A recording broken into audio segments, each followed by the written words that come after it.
afternoon, everybody. Happy Thursday, and thanks for joining us. If you're joining us for the first time today, let me introduce myself. I am Diana Pfeiffer. I am the Director of Admissions and Marketing here at the Pathway School, and I'm really thankful that you've taken some time out of your busy day to live stream with us if you're joining us live, and replay it if you're joining us in the replay. Before we get started with some things I want to share with you today, let me take care of a few housekeeping kinds of things. If you have questions throughout this live, please drop those in the comments. We will look at those throughout the live and try to get back to you with information during the live. And if those are presented to us after the fact, we'll certainly respond in comments so that we can get you the answers to questions that you might have. We're also curious where you're coming from. So if you want to drop in the comments where you're joining us from, whether that's your city or county, and also if you want to tell us whether you're watching this live or on the replay, that's also some tidbits of information that we would just be curious to know. Also, we have made a decision that we want to do some things that will be helpful for you and meaningful in these live sessions, but we don't want to be incredibly repetitive. So we're going to try something out next month. We have decided that we will do one Facebook Live in the month of May, and we will keep it scheduled for the second Thursday in May at noon, and we will bring you some good nuggets of information in that Facebook Live, but we are going to hold off on the evening session in May, and that's mostly because the information that we share is pretty much the same in both the noon and the 7 p.m. session, and we don't want to be inundating you with information and boring you and then causing you to be disinterested in what we're doing. So we're going to try one in the month of May. If you have some feedback for us about how these lives have been going, what you've learned, what you'd like us to think about as we do them in the future, drop that kind of information in the comments too. We really enjoy hearing from you and getting some feedback as to what's meaningful for you, and that's what this is all about, so please don't hesitate to let us know.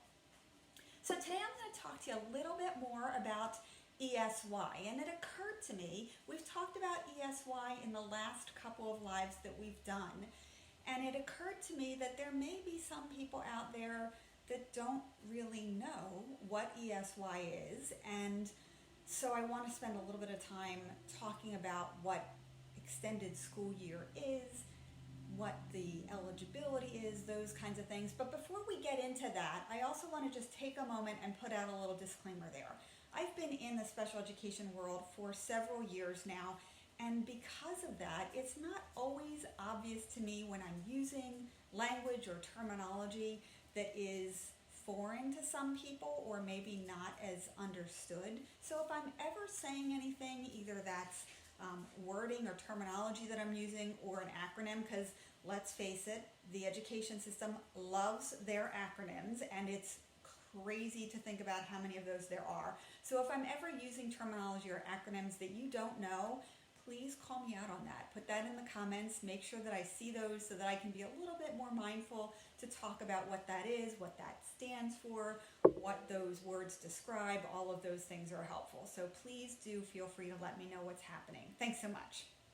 As always, we do have our website address in the comments, so if you want to reach out to us individually and schedule some time to talk more intimately about information specific to somebody that you know who has special education needs, please feel free to look at our website, go to the information request line and submit an information request, and we'll get back to you.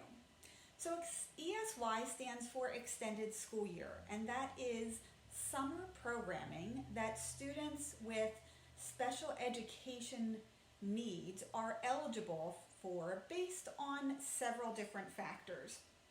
So one of the factors that determines extended school year eligibility is regression, which means a decrease in skills, and that is looked at, and also recoupment, which means how they return to the level of skill that they had previously. So that regression recoupment information and data is collected at different points during the year typically when there are some breaks in educational programming, and that allows everybody to evaluate upon return from that educational break if there was regression and what the recoupment rate was looking like. So again, regression means a decrease in skills. So how much skills did a student decrease in or lose during the course of an educational break? And then how long did it take them to get back to the place to recoup those skills once they returned to the educational programming? So typically, extended school year regression recoupment data is collected in November during that fall break towards the end of November, and or again in the end of December during that winter break, and so when students return in January after that winter break.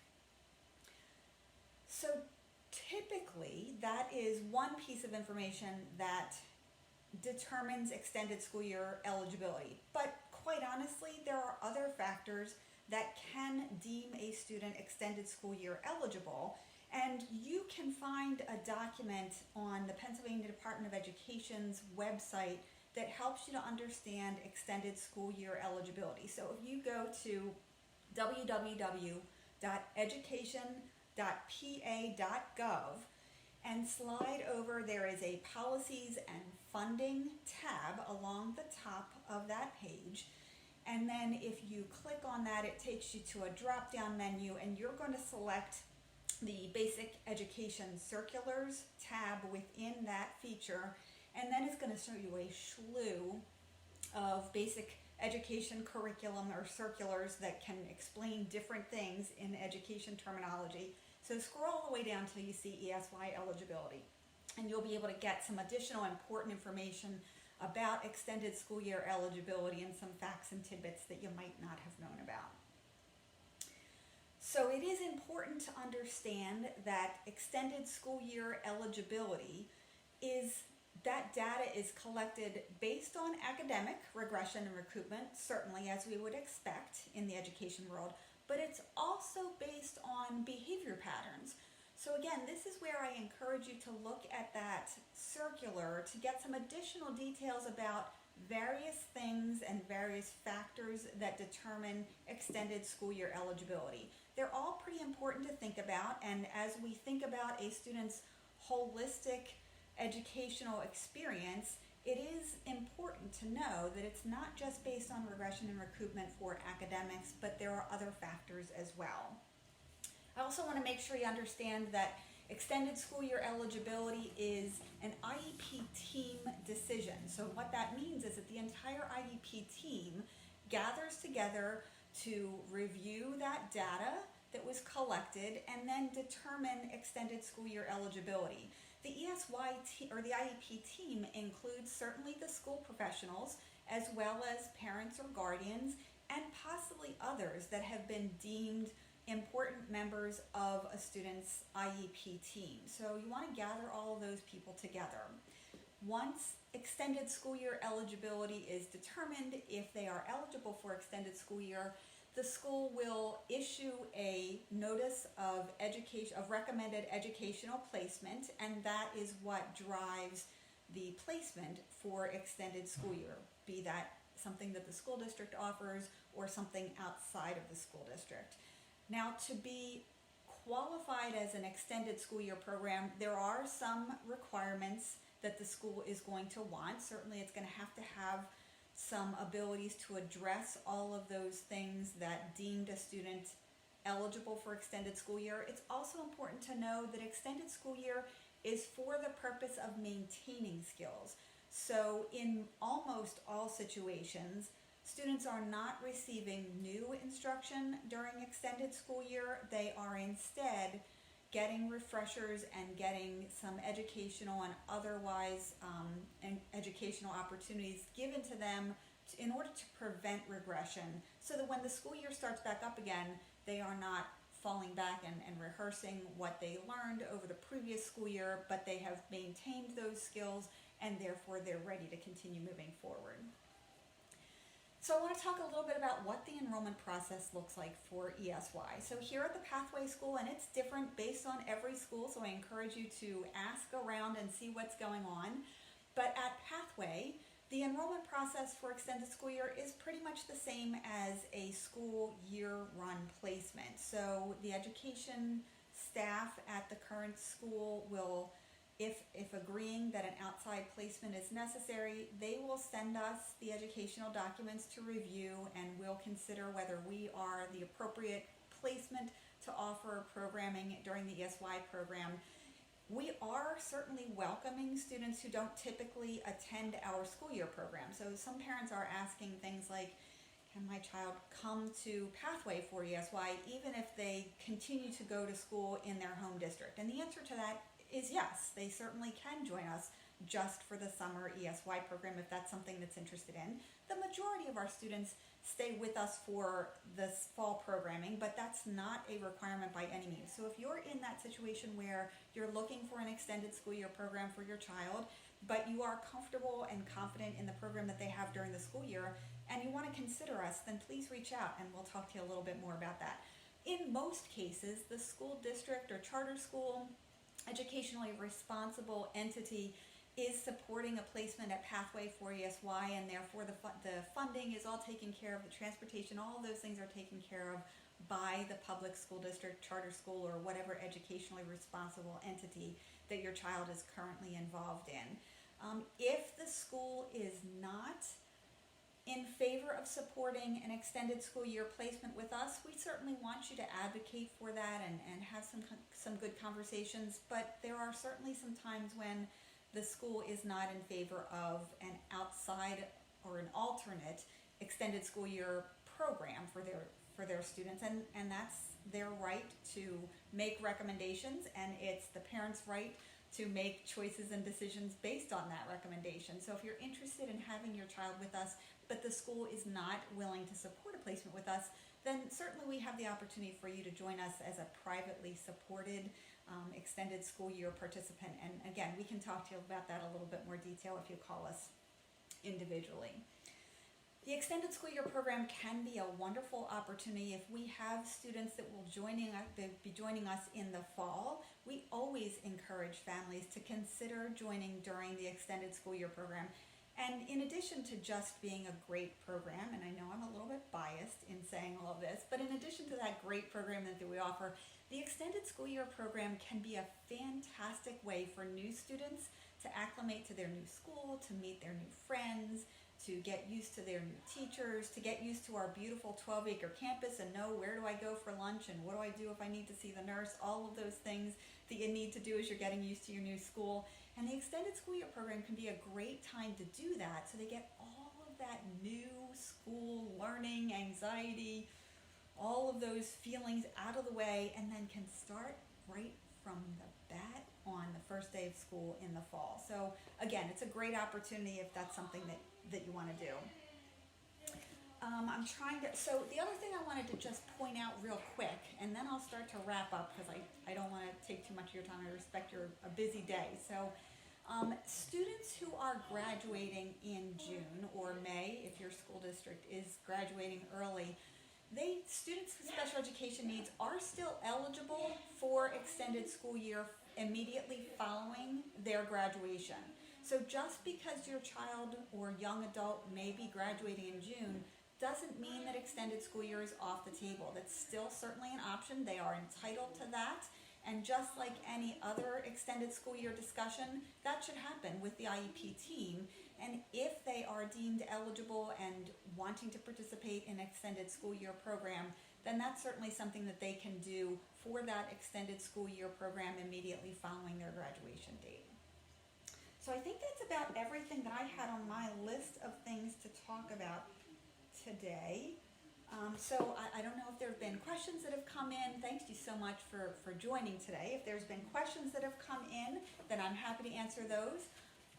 Let's think about it. Yeah. So how long is the ESY program? How many weeks? Great. So we typically run a 6-week-long extended school year program. Different schools do things differently. So some could have 4, some have 5, some have 6. And also the length of time that a student is in program during that extended school year program can vary according to program. So here at the Pathway School, we run a 6-week-long extended school year program. This year, it's going to start on Tuesday, July the 6th, run through Friday, August the 14th, 13th, I forget which day. It's the 13th or 14th, one of those 2 days, I apologize.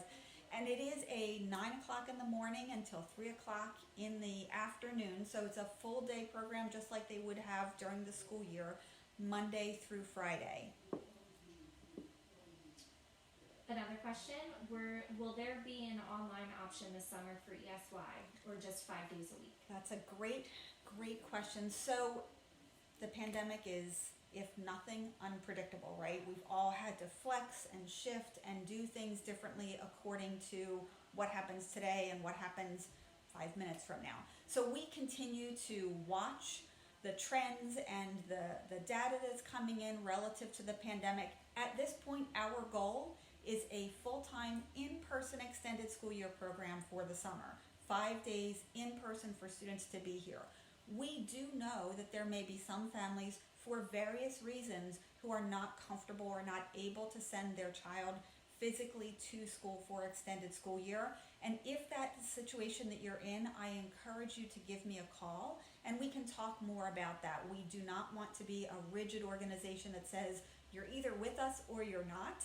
And quite honestly, we are putting some plans in place in the event that things start to take a downward trend and we need to provide some virtual ESY programming. We certainly are planning for all of those options. I know our education director and the team and the related service teams are doing a phenomenal job of putting everything out on the table and putting all kinds of options and plans in place. And then we'll select the one that is in line with the health and safety and what's in our students' best interest. Just one last question. What does a typical day look like in the ESY program? So 9 o'clock to 3 is our school day program during the extended school year.